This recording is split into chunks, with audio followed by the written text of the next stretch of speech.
بسم اللہ الرحمن الرحیم۔ السلام علیکم ورحمۃ اللہ وبرکاتہ۔ یوسف آج پھر کام سے دیر سے آیا تھا، البتہ وہ اپنے بیٹوں کے لیے کھلونے لانا نہیں بھولا تھا۔ اب وہ انہیں کھیلتے دیکھ کر خوش ہو رہا تھا اور کبھی کبھی ان کے ساتھ کھیلنے بھی لگ جاتا۔ فائزہ جو کھانا پکانے میں مصروف تھی، اچانک اس کی نظر اپنی بیٹیوں عشاء اور فجر پر پڑی، جو حسرت بھری نگاہوں سے باپ اور بھائیوں کو دیکھ رہی تھی۔ فائزہ اتنی دور بیٹھ کر بھی ان کی آنکھوں کے آنسو دیکھ سکتی تھی۔ فائزہ کے دل میں یوسف کے لیے ناراضگی کے جذبات ابھرے۔ وہ جلدی جلدی کام ختم کر کے یوسف کے پاس آ گئی اور پوچھنے لگی، عشاء اور فجر کے لیے کیا لائے ہو؟ یوسف نے حیرانی سے فائزہ کی طرف دیکھا اور کہنے لگا، میں ان کے لیے کیا لاتا؟ راستے میں مجھے نہال اور بلال کے لیے کھلونے نظر آئے تو ان کے لیے میں نے خرید لیے۔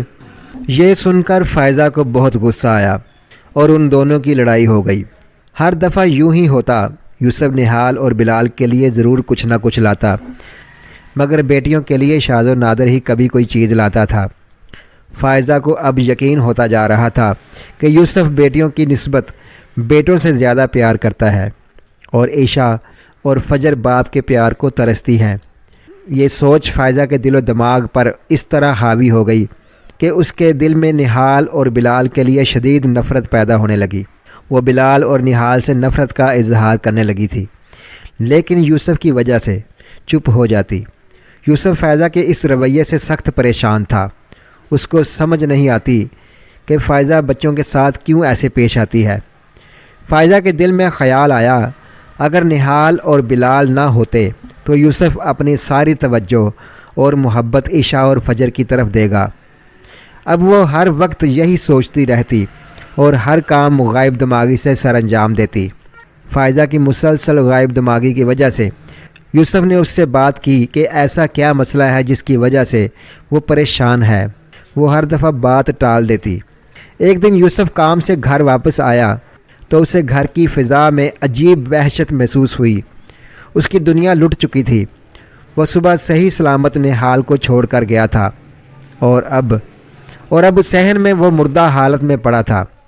سب سے حیران کن بات یہ تھی کہ فائزہ کی آنکھوں میں غم کی بجائے ایک وحشت تھی۔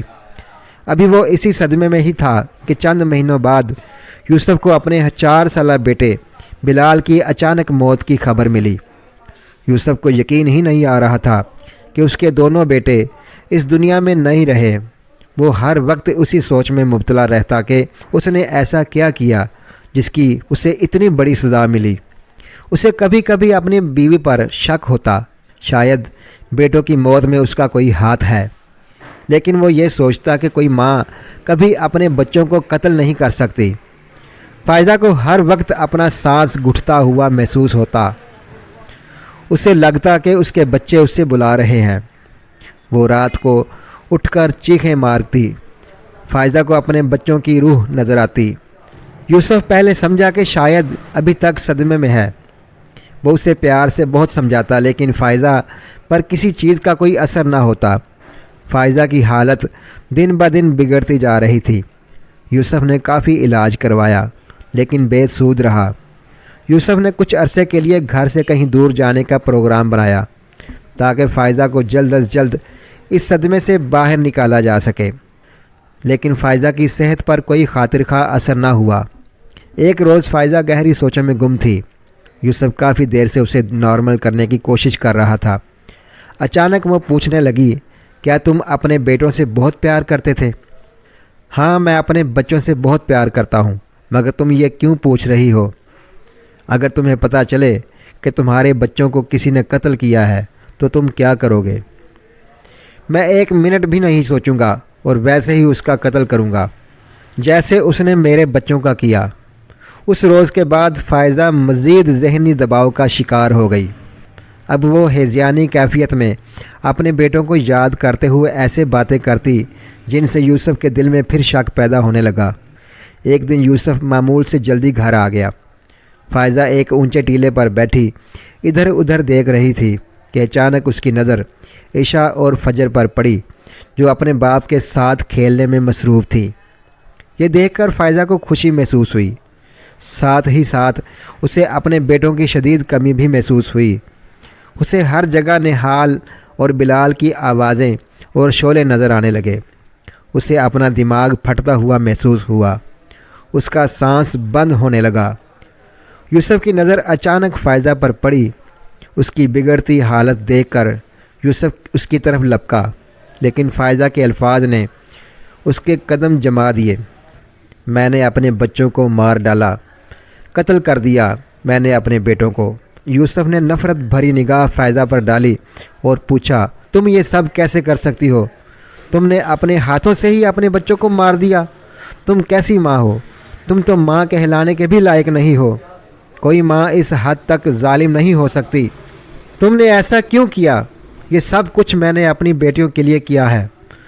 تم ہر وقت نہال اور بلال سے پیار کرتے تھے، عشاء اور فجر کی تمہیں کوئی پرواہ نہ تھی۔ یہ سن کر یوسف مزید آگ بگولا ہو گیا۔ جیسے میرے لیے نہال اور بلال تھے، ویسے ہی عشاء اور فجر تھیں۔ فرق میں نے نہیں کیا، فرق تمہاری سوچ میں تھا۔ تم ایک نفسیاتی مریضہ بن چکی ہو۔ میں اور میری بیٹیاں اب مزید تمہارے ساتھ نہیں رہ سکتی۔ آج تم نے اپنے بیٹوں کو اپنی بیٹیوں کے لیے مار دیا ہے، کل تم اپنی بیٹیوں کو کسی اور کے لیے مار دو گی۔ میں فجر اور عشاء کو لے کر ہمیشہ ہمیشہ کے لیے تمہاری زندگی سے دور چلا جاؤں گا، اور اب تمہاری سزا کا فیصلہ عدالت کرے گی۔ وہ فائزہ کو روتی چیختی چھوڑ کر بچیوں کے پاس چلا گیا۔